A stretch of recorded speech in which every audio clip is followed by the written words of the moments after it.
વડોદરા ડેસર તાલુકાની વાંકાનેડા જૂથ ગ્રામ પંચાયતના તમામ રેકોર્ડ તંત્રએ કબજે કરી લીધા છે.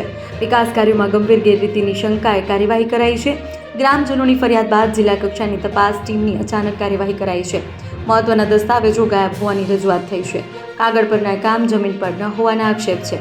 આરટીઆઈ માહિતી બાદ ભ્રષ્ટાચારની શંકા મજબૂત થઈ છે. જિલ્લા વિકાસ અધિકારી સમક્ષ 2 વખત લેખિત આવેદનપત્રો અપાયા છે.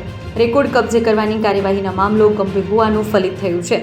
જિલ્લા કક્ષાની તપાસ ટીમની કાર્યવાહીથી વાંકાનેડા ગ્રામ પંચાયતમાં હલચલ છે. ગઈકાલે સાંજે તપાસ ટીમે પંચાયતનું રેકોર્ડ કબજે કર્યું છે. તારીખ 13/12/2025ના રોજ વડોદરા જિલ્લાના ડેસર તાલુકાના વાંકાનેડા ગામમાં ગ્રામજનો દ્વારા એક આવેદનપત્ર આપવામાં આવેલું હતું જિલ્લામાં. તે સંદર્ભે જિલ્લામાંથી એક તપાસ ટીમ આવી હતી. તેણે પંચાયતના બધા જ રેકોર્ડો પોતાના કબજામાં લઈ લીધા છે, જે ખૂબ જ ગંભીર બાબત છે. હવે અમારે એક જ આશા છે કે તેની નિષ્પક્ષ અને સંતોષકારક પરિણામ આવે.